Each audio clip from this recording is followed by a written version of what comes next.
What's up guys, this is Chris here, and today we're going to be shooting a 9mm PCC. Today we're going to be trying out the Grand Power Stribog from Slovakia. This is the SP9A3.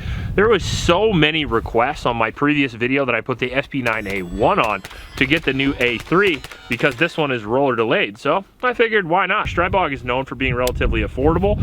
It's hard to get in the roller delayed for less than 2 G's. So if it works well, it should be a fun little gun. And I think it honestly looks kind of cool as well. I'm mildly attracted to the 45 also because it kind of looks like a UMP. So if this one runs really well, maybe we'll get the 45 and shoot it down the road. So today we got a couple different types of ammo. We got some Federal, we got some 147 grain, we got some flat nose, we have some Blazer Brass. We're going to be shooting a bunch of different ammo through this guy today and see if it's worth your time. Let's see if it's more of a budget MP5 and hopefully less of a piece of shit.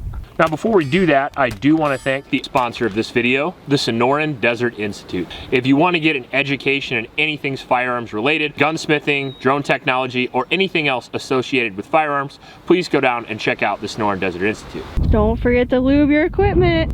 This is a 5-inch 9mm PCC, again roller delayed, single side or dual control, dual safety, ambi safety, and ambi magazine release. It looks like here. It comes flush, but we threw the SB brace on it. And 130 round mag, so I'm kind of excited for this, to be honest with you. That has really light recoil. I did actually not expect that. It is definitely roller delayed.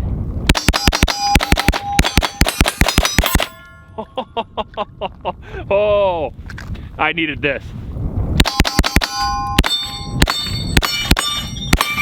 And somehow zeroed, even though we took this optic off my BCM. So I'll take it. It's a big win.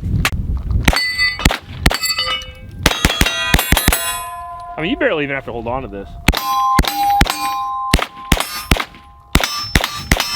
Who said action movies are fake? You can shoot from the hip. See?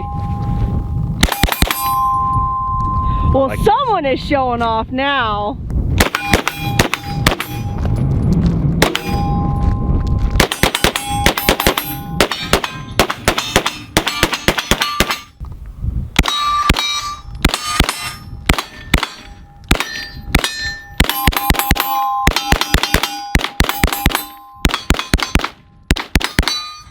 That's so fun. I'm sad it's empty.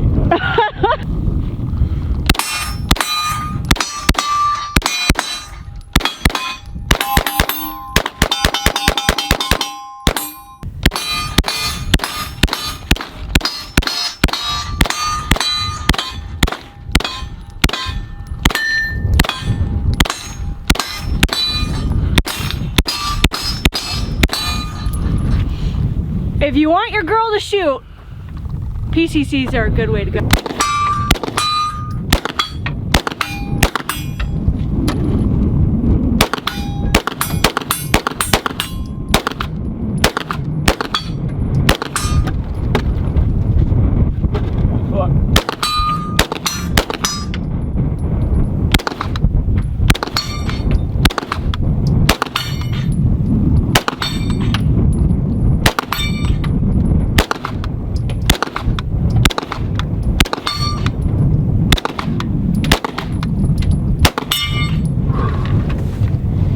Kind of zeroed.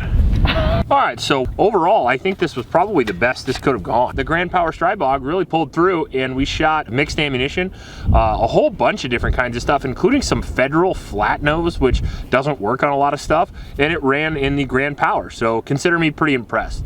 Now, I was a little bit skeptical on whether or not I should actually shoot this gun for the channel, because when they were initially launched, they did have some problems, or at least I heard that they did, and roller delayed gun under $1,000 screams problems to me personally, and from Eastern Europe, even more so.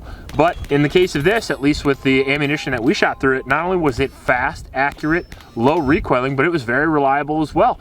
On top of that, being very accurate. I would say just on a base value, if I can take just the first shots in consideration, this is one of the better pistol caliber carbines we've ever shot on the channel.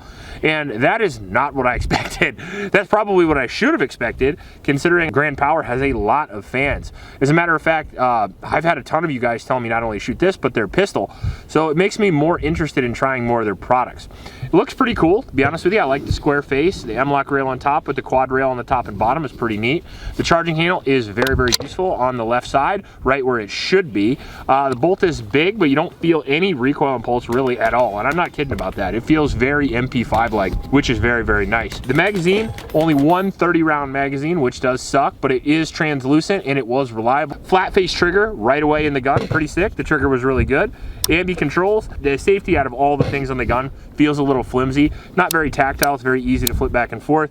And I would prefer a little bit bigger, a little bit more tactile, but it is what it is. The ambi controls on the magazine release seem to work, good for lefties. Now the grip is definitely stuck there. So you can't change the grip like you could on maybe a B&T or an MP5. Can't change them on the MP5 either, but you can change the lowers. The grip itself was comfortable enough to where I would never even worry about it. Personally, my wife actually really liked the grip.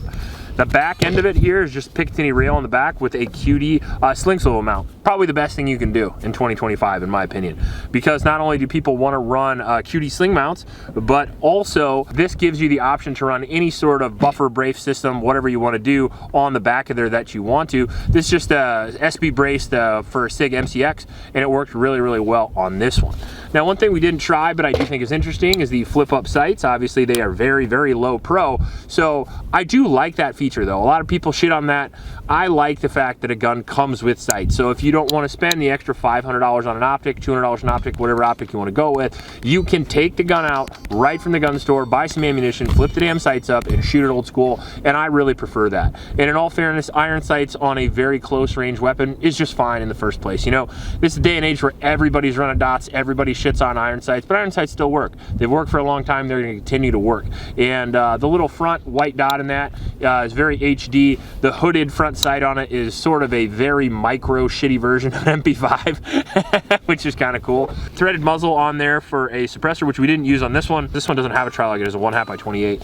I wanted to run it without suppressor, and it felt really good. This thing would be a good bag gun, it would be a good truck gun, it would be a good home defense gun, I think, at least as long as it stays reliable.